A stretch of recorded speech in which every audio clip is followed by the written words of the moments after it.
biggest strength of season 4 of The Boys was definitely Anthony Starr as Homelander. I would agree, dude. He rocked this season. He always rocks. No, yeah, no. He's honestly he's the best. He's great in everything he's in. He's always super consistent with his performance. And Yeah. It's always menacing. It's always threatening. And you always feel like he could just go off the rails at any point in the show. Yeah. Well, sometimes like whenever you see him on screen, sometimes it's like a horror. It's like a horror scene because you don't know what he's gonna do. He's so unpredictable. Like he could be like, all right, don't let it happen again. Like pat you on the shoulder, or he'll do what he did to Web Weaver and just literally tear you in half. Exactly. Yeah, that was a cool kill, by the way. Oh, when he just slices him in half. No, he didn't slice him. He ripped him in half. Jesus. Don't stop. Wait. What? It wasn't me.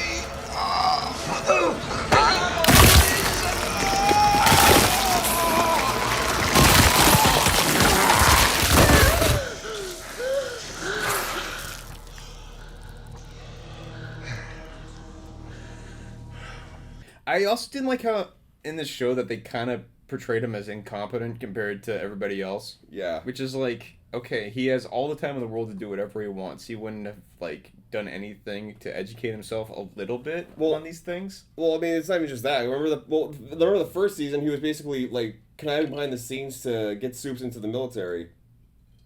Like he was a man of the plan at least. Like it just seems like he's just getting dumber as the seasons go by. Yeah, they established that he's smart enough to understand that he should avoid the cameras, and now in this season, it just seems like he's just bumbling around and like he needs help. Yeah, and he's just getting dumber. It doesn't really make much sense. Yeah. Well, I mean, a great example of Anthony Starr's great performance is literally that scene in the was it the bunker? We call that hospital bunker where he grew up in. It's probably just some VOT facility. Well, anyway, just some vague underground VOT facility where he was. Yeah, where he was raised his whole life, and just torturing everybody in that room. Yeah, just his sheer menacing. You don't know what's gonna happen next. Like you know everybody's dead, you just don't know how he's gonna do it. You know what I mean? Yeah. Well, and it seemed like at a certain point he was gonna forgive them, and then all of a sudden he kind of just started snapping and started single-handedly just taking him out. Yeah. And then leaving one of the doctors, the head doctor, in the room with all of the dead bodies. It's like, whoa. Yeah, that was dark. That was a visceral scene. Putting the guy in the oven. Putting the guy in the oven and then make the other guy jack off, and then killing him. Yeah, watching him like start slowly descending into badness was probably the highlight of the season. He really carried the season. His performance. He always carries the season. It does. Carries the show now pretty much. Well, other than Butcher, I mean, Butcher's the other guy that carries the season. Yeah, I think the show's other strength was Billy Butcher and Jeffrey Dean Morgan. Butcher's good in everything. Butcher's great in everything. I love Carl Urban. Carl Urban's great in everything. He just captured the scene whenever he was in it. And it's clear that he was the main draw of the show for the... I would say the human side of it and not the super side of it, because every time he was on screen, obviously he was just... Yeah. He was the only part that everybody was like, okay, everybody respect what he has to say. I really watch the show now just for Anthony Starr and Carl Urban now, because those two are the biggest draw for this show. But what I liked a lot though was Billy Butcher and Jeffrey Dean Morgan, or what's his name? What was his name? Yeah, those two were magnetic together. It was great. Yeah, no, every scene they had something insightful to say. You wanted to learn more about their backstory too. Yeah, well, I mean, Jeffrey Dean Morgan should have been Mallory, like you said. Yeah, of course. I mean, can you imagine that for the past 4 seasons, just that chemistry, of him running the CIA? I think that those two roles should have been flipped. We're doing spoilers, right? Yeah. I think 2 roles should have been flipped. I think it should have been Jeffrey Dean Morgan was Mallory and filled Mallory's role, and then I think Mallory should have been Jeffrey Dean Morgan's role in this show, where she was like the vengeful, like... Oh yeah, talking to him in his head. Yeah, that's what I think it should have been. That would have been great. It was kind of a bummer that Jeffrey Dean Morgan's guy... You and I called it first off, by the way. It was like, he's not there, is he? Oh, I knew Butcher was infected with something. Yeah, well, I knew that wasn't a mystery. I thought it was... Kessler was just in his head the entire time. Well, and it's just how, like, Jeffrey Dean Morgan's character doesn't really interact with anything. Yeah. And it's so obvious because he just talks and talks and talks, and there's nobody else in the room. It's like, this guy doesn't interact with any other character except for Butcher. It's like, yeah that's pretty obvious. Yeah. I did like how whenever they brought up like old memories or anything like that, like you could definitely tell that Butcher was tormented by it. Yeah. I think that the main portion of the show was what's his wife's name again? Becca. I think the good part of not the good part. The great part about this show with Butcher's psyche and kind of just it's kind of like the Angel and Demon. It was the reflection of Homelander, where Homelander was also losing his mind, but Butcher was losing his mind in the sense that he was becoming more evil, instead of Homelander realizing that like, oh, maybe I'm not actually cooked up maybe I'm not all cooked up what I thought I was. Well, this is what gives it a lot of energy, because Ryan's the only reason he's not wanting to kill all Supes yet. That's the only thing holding him back from being a genocidal prick. Yeah. But, well, in the comics, like, he was reversed. Like, the kid didn't exist in the comics, and he had that genocidal mindset throughout the comic. What do you think about Butcher's superpower now?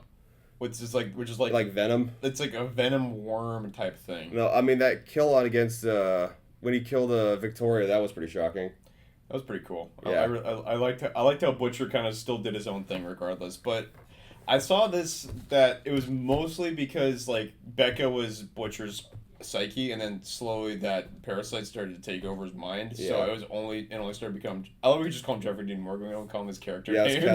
His name's Kessler in the show. Oh, okay, Kessler. All right, let's. All right, whatever we said, Jeffrey Dean Morgan, just pop it out with Kessler. Yeah. Okay, so Kessler.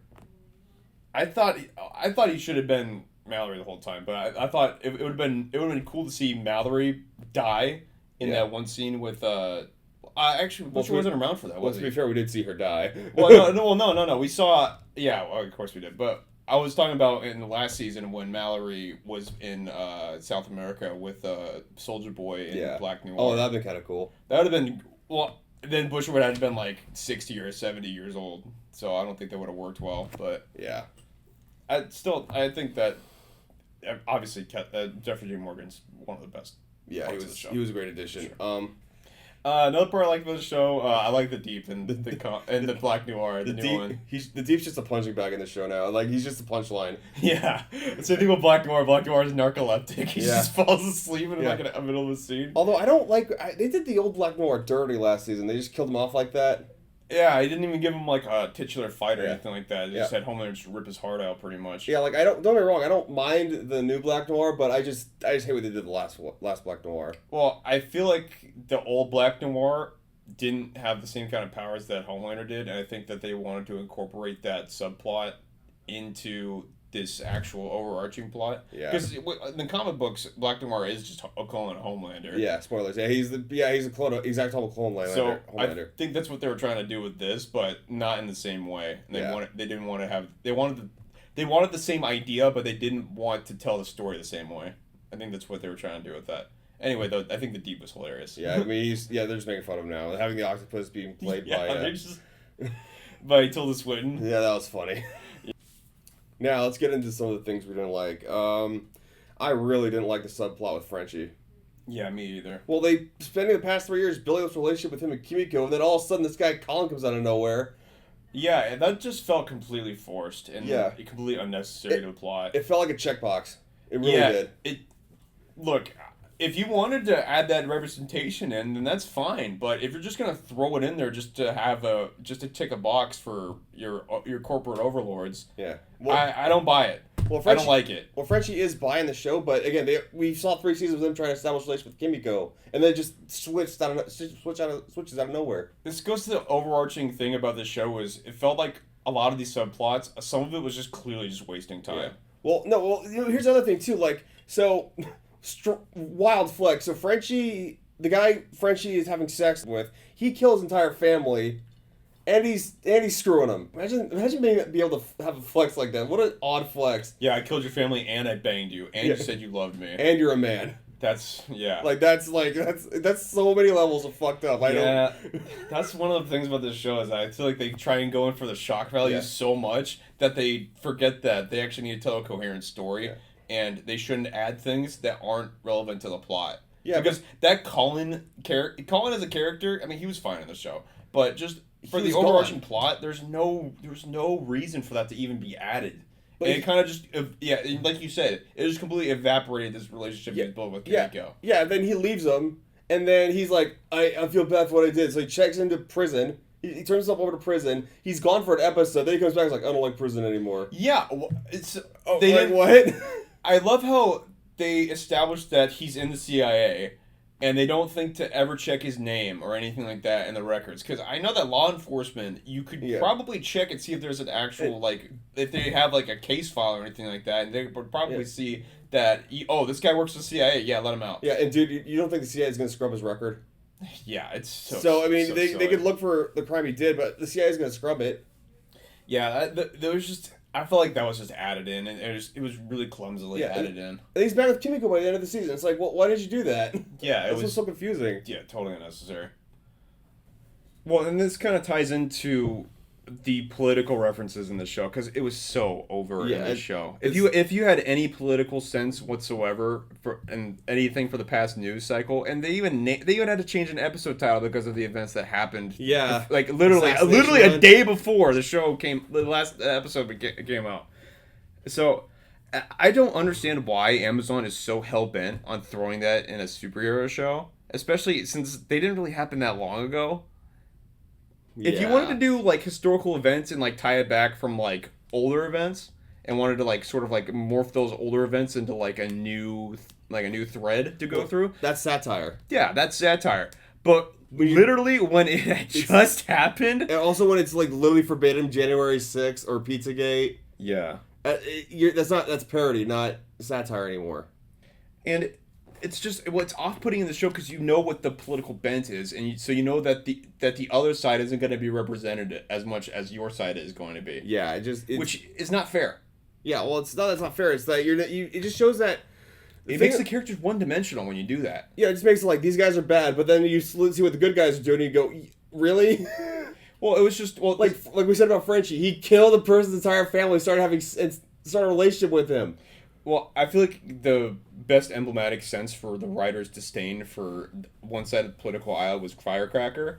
And because of that, because I knew that, and because I pay attention a little bit to what's going on in the news, I could tell that, okay, so they're going to have Firecracker die. They're going to have Firecracker do something horrible to Homelander, because Homelander is everything that they don't like. And that's what's going to happen. And guess what happened? Because that's not a good storytelling plot. No, you have to at least give the others. You have to, if you have such disdain for the other side, you got to give them the respect that they actually are intelligent humans. Well, South Park's really great at satire. It's great at pointing out the ridiculousness in everybody. Yeah, they take the 360 view of things, whereas The Boys, it's just completely. It's like a 90-degree angle. It's like, oh, okay, you know exactly where it's gonna lean, and it doesn't turn to satire. It just turns into something preachy. I don't like that about any show where whenever they try and portray a certain, because obviously they're Democrats, obviously they have a left leaning in terms of politics, and they were satirizing the right, but you can only really do satire if you actually respect the other side, or you could actually find things to make fun of that even they would make fun of themselves.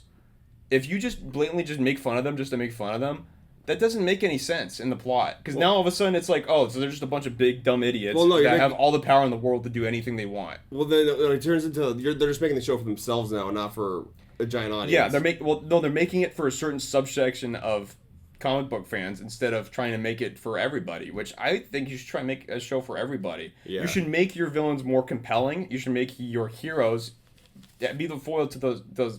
Yeah. You should respect both sides' intelligence, is what I'm trying to say. I also don't like when the show's trying to tell you who's the good guy. Like we saw this in The Acolyte. It was like, hey, Osha's the good guy, these are the bad guys. We're like, how? You didn't show me anything that they're doing noble. Well, exactly. It's they are both horrible people. Yeah, it's hard to root for both people. I mean, you make it harder to root for either side when everybody's a scumbag, you know what I mean? Yeah, Mother's Milk constantly just leaves his wife. Well, he's the only good guy I like. He sees like the only decent person in this show. But he seems... Mother's Milk could have been a lot better, I think. Yeah. He could have been a lot better. It's not don't get me wrong. I loved him. In season 3, he was great. What I like about him is he's kind of the glue that holds the team together.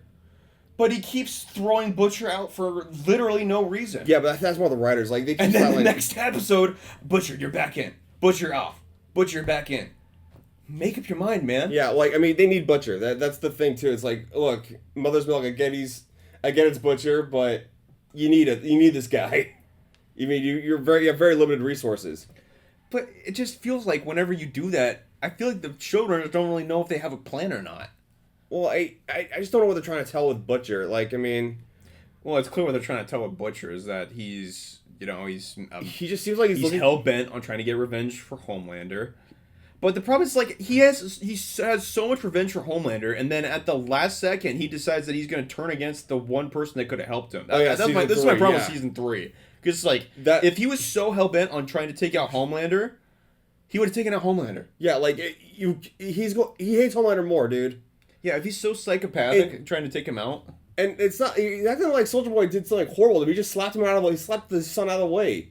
That's all he did. He just slapped him right out of the way. That's all he did. Yeah. And, well, another thing, too, I also thought of when I was watching the last episode, right before Butcher was about to go Venom mode, is why didn't Mallory just say that Soldier Boy's on ice? Why didn't she not tell Butcher? Because if they knew that Soldier Boy was still alive, then at very minimum they should have at least just killed him. I don't know why they kept, like, if you know his motivation is to unite with Homelander, why would you keep him around? Well, apparently they're saying so spoiler alert, Soldier Boy's back, and they said his whole plot next year is to kill Butcher. That's gonna be Soldier Boy's number 1 goal. Yeah, which makes season 3 even worse, because now it's like, okay, you had the only thing that could stop Homelander theoretically, and you turned him against you because he slapped your wife's son out of the way, and then you beat him, and then you don't get rid of him. You put him back on ice. Yeah. How is that a good idea? How is that at all a good idea? And I mean, don't get me wrong, I'm glad Soldier Boy's back. I miss Jensen. Jensen Ackles was A+. That really, like, I think that this season felt like an entire filler season. Also, this Soldier Boy's why when people say like, "Oh, it was making fun of the entire time," you didn't notice. Like, yeah, but here's the thing: when they were making fun of it, like when they tried to make their point, it was horribly done. Because Soldier Boy in the comics, he was a giant pussy. Like when they start losing, he would run away from the fight, but. Because they said they want Soldier Boy to be toxic masculinity, but they made him cooler. Okay, now we get to talk about probably the worst. This might honestly be one of the worst episodes of television I've ever watched. Yeah, apparently, and that's saying something because we watched The Acolyte. Yeah, The Acolyte is terrible. Apparently Homelander's hearing his hearing power only works so like conveniently. It works when the plot needs it to work, and it doesn't when it doesn't need it to work. Yeah, and it's so funny because he's in this tight confined space. In a mansion that's probably very echoey. Yeah. So you would imagine that he would have heard some commotion going on. That people are breaking in. Your enemies are literally like inside the house. Yeah. Well, your enemies are breaking into the house. They fight in the house. Yeah. They're talking to each other in the house. Like there's no way he doesn't know what their voices sound like. Yeah. And okay, so then. Kripke's complete assassination of how he understands Batman. Yeah, and Spider-Man too, because it just makes it seem like Spider-Man is just this big dumb doofus that doesn't really know how to do anything. Well, did you see what Kripke said about? Okay, so also this is another big scene. This is Huey's sexual assault. Yeah. So Kripke decided that he was going to make his Batman a sexual deviant that had a slave in the bottom of his basement for whatever reason. In his Batcave. It was a BDSM Batcave. Yeah, it was so weird, it was so off-putting. It's just one of those moments where, like you said, the show's trying to outdo itself with the shock value, and now it's like, oh my gosh, dude, yikes. You guys need to calm down. Yeah, it was just so off-putting. Like, why are you even adding this into the show? Yeah, well, I mean, what's even crazier is, so remember in season 1 when any sexual assault happened, he said, like, you could tell great detail. He talked to, like, sexual assault survivors, like, making sure he gets this season, because he wanted to get that scene right. But then he's asked, like, well, then why didn't you have the same way for Huey? And he's like, well, that's a dark way of looking at it. We thought it was hilarious. Yeah, of course. So it's just like, okay, so... it's double standards. I don't... And that's the thing, it's like, dude, your morals are fucked, man. Well, I just don't understand why you needed to add that in so badly. Why was that even necessary to the plot? Like, literally 0% of that was necessary for the plot. They wanted to establish that they could have overpowered Tech Knight and stole all of his cash. But then why didn't you just? So you knew that. So let me get straight. So you knew that all of those people were there. You knew that you saw that Homelander was there. You saw that everybody was there. Why didn't you just exfil out, leave Huey there? Huey just leaves, and then you just go and interrogate Tech Knight later. If that was the whole, if the whole point of that plot was to bug the house. Yeah, now they know you're there. Tech Knight told them everything. Yeah. So why did you even need to bug? Yeah, they bugged the house. Also, we never even got to see Tech Knight in his suit. We saw him in just his regular form, which is cringe, man. Yeah, and then later in the episode, they established that Victoria's kind of pulling the strings for Homelander. Not well. Well, it seemed like Homelander wanted to take charge, but Victoria kind of just stood up and said that, "Oh, I'm the actual one running this," and then Sister Sage was, lobotomized pretty much again. Yeah, she got shot in the head because again, they probably should have took Homelander off to somebody's here. Yeah, why? So he just stayed right there. He's like, "I'll be right back." Okay, I want to talk to you about that too because it's like they shot her in the head. She had a bullet wound in her brain. So did Homelander just think that she just shot herself in the head to lobotomize herself? I don't know what he thought, but that would have been super sus, man. I've been like, guys, there's somebody here. Yeah. Also, nobody else was freaked out by it. Like, why is there a bullet wound in her head? Yeah. And then later in the episode, when they captured Tech Knight, and then there's like, oh, we're going to give all our money away to charity. It's like, you understand, he could just get that back, right? Yeah, he could just the CIA forced that against my will. Here's their identities. Yeah, I mean, you guys realize, like, how incredibly fucked you are. Yeah, I love how they just tacitly admitted that the CIA commits fraud like that. Yeah, like, I mean, they can't do that. Look, I would have the same criticism.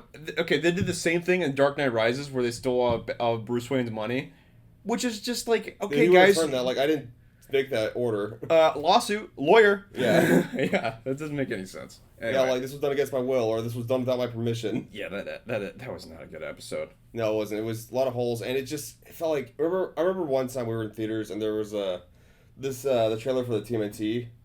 For the TMNT movie, remember? And there was a tagline that said, "From forever teenager Seth Rogen." That's what The Boys feels like. It's being written by a 42-year-old man who thinks he's an edgy teenager. Does that make sense? All right. This also ties into episode 5 and episode 6. Yeah, because what in the world were they thinking with Huey, man? He just gets completely messed up this season. Yeah, well, I liked Huey in season 1 because it was like, this scrawny guy who's been living with his parents too long, but he's finally learned to stand up for himself by killing one of the suits. Yeah, by season 3, he was actually doing the thing. He was actually being a superhero. Yeah, he was standing up for himself, and it was like, it was cool to watch him do. And then he kind of just reverted back to early season 1 Huey, where he kind of just whines around a bunch, and it's like, oh, I'm not going in there with all those bad guys. Oh, well. Yeah, like he just turned into like he was a punching bag the entire season. I feel like. And then the one episode where he goes and he finds out his dad's in a coma. Yeah. What possesses him to give him Compound V? Because he wants to save his life. I get that he wants to save his life, but he didn't think at all that, oh, my dad's probably dead. Well, in his defense, he thought about doing it, then his mom did it for him. In his defense. Yeah, it felt... Okay, just another thing for the writing perspective, they totally just swapped out Simon Pegg. They really did. They're just like, we don't want to pay him anymore. Yeah, we can't pay him anymore. We need someone cheaper. Which, in the comics, Huey was more like Simon Pegg, so fun fact. He looks more like Simon Pegg. Yeah. But it's just in the way that they offed him, like, okay, all right. So obviously Huey's dad gets Temp V, he's brain dead, doesn't understand what's going on. Then he just starts flying around the hospital because he can teleport, and he started teleporting people's bodies and have the gross out humor and all that stuff. It wasn't really flying; it was more like teleporting through the hospital. That's what I said. And he teleported people's bodies and kill them and all that stuff. And then by the end of the episode, Huey and his mom cool him down enough to where they just take him out anyway. No, they euthanize him. Yeah, they euthanize him. Which, in my eyes, I understand why Huey would be so panicked that his dad's about to die, and why he would give him the Temp V and all that to save his life, quote unquote. But if you were Huey at that point in time, why would you not just take it yourself? You know that everything is in danger, that your team's on pretty much a knife's edge. You know that the stakes are super duper high now. Also, I don't know. I don't think that it wouldn't fit Huey's character to give it to his dad. I think it would fit Huey's character for him to take it. Yeah. Because it doesn't really make much sense. I just it's just why include the scene at all if you're gonna euthanize him anyway? Why they feel like they just wanted to add more gore into this show. Yeah, I just feel like they're adding bloat to these episodes now. Yeah, that's another thing we could talk about too. And then later when the shapeshifter escapes and captures Starlight, and then Starlight has perfect memories of Huey. And then Huey has sex with her like 20 times or something proposes to her. Yeah, and Starlight proposes to Huey, which is like that's fine. Like I don't. But I think Huey acted it completely like he would normally around Starlight. But then later, when all the plot gets resolved and Starlight meets back up with Huey, she's mad at him, which is like. So let me get this straight. He explained to you that she has your perfect memories. She could recall everything that you guys have ever done. Yeah. She has a perfect like 1-to-1 frame. Yeah, 1-to-1 frame of you. She acts like you. I mean, so Huey was just supposed to know that? Yeah, I mean that's. Oh, and also it seemed like she treated him better than you treated him, Starlight. Well, it's also just after the events at the mansion. Yeah, exactly. And after he put his dad down. Yeah, so he was already emotionally vulnerable, and then you decide that you're just gonna say, I'm mad at him because he should have known better." Like, excuse me, lady. Like, really? Yeah, like they made Annie like a total bitch this season. It feels like sometimes. Yeah, that is a total bitch move to do. I'm sorry you went through all that trauma, but you should have known better. Like, really? That's their thought process on that. Like, yeah. I don't know. That makes I think that makes Annie super unlikable. They keep making her like this weird activist, like celebrity. Yeah, and they're like gassing her up to be like this major political activist in the show. That's like the counter to Homelander, and it really. I'm not gonna lie. It doesn't land. It doesn't land, because like you already know that Homelander's a big old threat to the Republic. You already know that he's a big old threat to the country. And this goes further into why I don't think this whole Homelander plotline is just. It feels like they're just dragging this out to drag out more seasons and milk this for more than what it's worth. Because if you said that Homelander was a fascist, then why wouldn't Homelander just take over the country?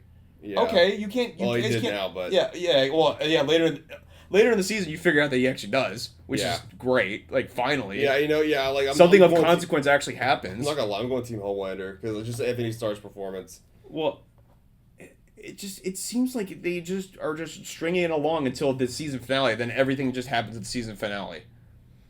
Oh, and another thing about Annie's character. Another thing I didn't like about the Starlight plot. She escapes from being captured. Yeah. And then she just magically knows exactly where they're at. Well, she says about the phone, but again, that still doesn't land because they were in a bunker underground. You know, zero cell reception. Yeah, no way. Even if you do have a tracker, you're not going to find him. Well, and even then, how did she get there? Yeah, like how did she get there inside? How did she get there in that amount of time? Yeah, and they're in a vault. Did she have a car out front? Did she just magically rediscover her powers that she just conveniently didn't use? Yeah, and then we didn't see him again. I mean, how did she get inside the vault? It would have made a lot more sense if Butcher would have saved them. Yeah, I mean, well, again, how did she get in the vault? There's no way she made it inside the bunker. Yeah, she has no power. Yeah, they established in this that she had the Spider-Man 2 effect where she doesn't have her powers. So how did she get in? Yeah, she would have been locked out. Well, she would have been locked out, and there would have been. Well, and also, there would have been a whole slew of government officials and government buildings that would have been above her. Yeah, it doesn't make any sense. And also, the government I guess she could have explained that. Oh, well, there's Shapeshifter down there. But even then, they probably wouldn't have let her in. They're like, how do we not know that's you? Yeah, I mean... It makes no sense. That last part where they were fighting each other makes no sense. And then Kimiko, it gets immediately destroyed by the Shapeshifter. Yeah. Like... I thought you guys established that Kimiko's like the Wolverine in this show. Yeah, that's what they were trying to establish. She gets messed up constantly in this show, and it's like... Yeah, it's just for gimmicks now. Yeah, because now they're like, oh, her face got cut off. Oh, her head got completely turned around. It's like, you established that her character is extremely strong. Yeah, like, she'll be back anyway. I mean, I'm not worried. Yeah, why are the fight scenes not longer, is what I'm trying to say, too. Like, there's so much dialogue in this show. There's just not... Last season, there was a ton of action. and in every scene, well, not every scene, but a lot of the lines landed because there was actually action between the dialogue scenes. Now it's just mostly talking with like a minute and a half of action. Really? Like, this is supposed to be an action? This is supposed to be a superhero show? I don't get it. This falls victim to a lot of modern day shows where a lot of it's just dialogue and not any action. Well, it's becoming what was making fun of. I mean, Karen, they have a spin-off show. Yo, yeah, they make fun of Marvel all the time, but now they have a spin-off show. They have 5 new shows coming out for spinning off of this. Yeah, so, see, they're turning into what we were making fun of. Yeah, so their whole pitch was, we're gonna do everything that Marvel and DC can't do, and it's like, okay, but you guys are becoming Marvel and DC, and when you guys are super violent, you guys are playing it up like, oh, isn't this funny? It's like, no, that ice rink scene is perfect. Yeah, for that. It's so comical. It's like, you guys, I get it. So someone ice skates and then they magically just slide off, and these are professional ice skaters. It just looks so silly. And they just slide off and just start cutting people's throats, and like it's. My favorite ones when they're trying to go over the ring. It's like I'm not. Also, I thought Homelander could have X-ray vision. He could see through the vents. How can he not see Huey? Yeah, he would have known it was Huey. If Homelander yelled out, Huey, that'd be a great scene. Well, he has super hearing. That's what I'm saying. Like they mute his powers when it's convenient for him. And then when it's not convenient, then magically they're just like, oh well, I mean, I guess he has super hearing now. It makes no sense. It makes no sense. It's not a lot. There like certain parts of the show are still really good, and then a lot of this, it feels like a lot of shows a big filler for season 5. It is. This whole, a lot of this stuff could have been completely avoided, to be honest with you. It really could have. All right, just our thoughts in general. It's like, I don't know. I give this. It's been a little bit since the show came out, and I had some time to think about it, and I'd say it's like a solid, like, 5.8. 5.8, 5.7. I'm gonna be generous and give it like 6.5 out of 7. Because Homelander, I still love Homelander and Butcher, and I love Jeffrey Dean Morgan being added to this, but those are the only 3 I care about, and maybe I'll laugh at the Deep's like little shenanigans. I still like Kimiko. I still like Kimiko. Milk. I still like the characters. It's just whenever they put them in these situations, it's just like, why are we doing this? No, I like the characters too, just not this season. That makes sense? Yeah, and also if they played up Newman so much in the show, and then they kind of just sidelined her at the end. Yeah. Well, they just killed her off. There's like, bye. Yeah, it just felt like they sidelined her at the end. It's like, she's supposed to be this super powerful character, and she agrees to a press conference with Homelander. Why?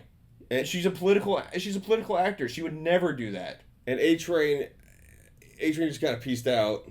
Yeah. After he got caught. Oh, well, because Homelander forced Newman to do all this stuff. I don't buy that for 1 second. No. If Newman was raised by Giancarlo Esposito, what was his name? Stan Edgar. Yeah, if she was raised by Stan Edgar, she would act more like Stan Edgar, and not. Well, she freed him, and he was gone. Like, he freed him, and we never saw him again. Yeah, he's just out in the wild now, apparently. Yeah, but I think they freed him, so they have that one scene towards the end of the Boys comics with Butcher and Stan Edgar. There was like a scene where they were talking to each other, and like Homelander he's about to kill him, but he kind of just stands his ground. He's like, "You're not gonna do that." Basically, he just says like, he basically called him a little bitch, and he's like, "Fuck you," and he flies away. Wow.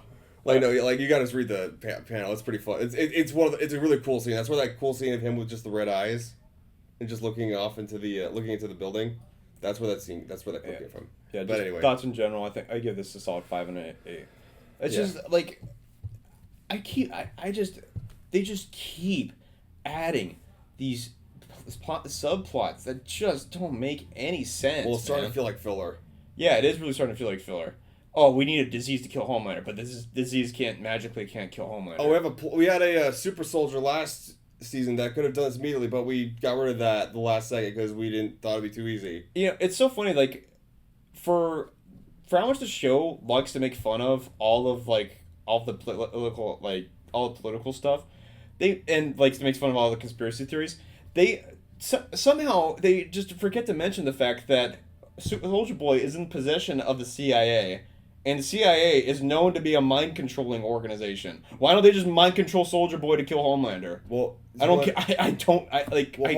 Yeah, well, Homelander now has control of the CIA. Yeah. Well, but what about before? What about before? They had him in possession for an entire season. He So. can't control the presidency pretty much. Pretty much the shadow president yet. Oh, and that's another thing I wanted to mention. Not a chance. If the Speaker of the House became the President of the United States, I'm sorry, he's not just going to stand by and watch somebody else take the presidency. That's not going to happen. That's not going to happen. It's a homeland. That's what he said. Yeah. All right. Well, those are the thoughts on the boys. I'm still gonna stay towards season 5, but I'm probably not gonna watch any of the new stuff. Yeah, I'm not interested in the spinoff series. I'm not either. Like, this was a cool story because it was unique for its time. Boy, it's just this series is like, oh, well, we're not Marvel, we're not DC, and it's becoming Marvel and DC. Yeah. Like, there was no spin-off series for any of this stuff. It was just the Boys comic book series, and that was it. That was it. But the problem is that Amazon now knows that they have a superhero franchise, so they're like, all right, we got to milk this now. Shit. Yeah, they're going to milk it to death. All right. And I just like how the end of the season, Sister Sage was like, oh, this is my plan all along. It was my plan to get fired, for Billy Butcher to get powers, and kill Victoria Newman. Yeah, like... How did you plan that one? Because they always just say like, I plan this all because I'm the smartest person in the world. That was pretty much the justification. Although, don't get me wrong, I like her as a character, I really did. But like, it's just like, this was my plan all along. It just felt like, and as things were getting worse. Yeah, and there's just things that she takes credit for. That's like, okay, you definitely couldn't have predicted that. Yeah, there's no way you could have done that. You predicted that Butcher was gonna have Venom powers and kill Newman. No way. Yeah. No way. How did you not predict that Soldier Boy was in a CIA prison or something like that? No, she did play them pretty well against when Firecracker revealed that medical information for Starlight. Yeah, but she could actually acquire all that information. Some of the stuff is just like, it's just contrived so that, this is my plan all along. It's like, I meant for this to happen. Oh yeah, you meant for everything to go completely wrong. And to be clear, I don't like that for any character. I don't like that when any character takes credit for something that they clearly had no control over. Yeah. Well, anyways, The Boys. All right, that's good.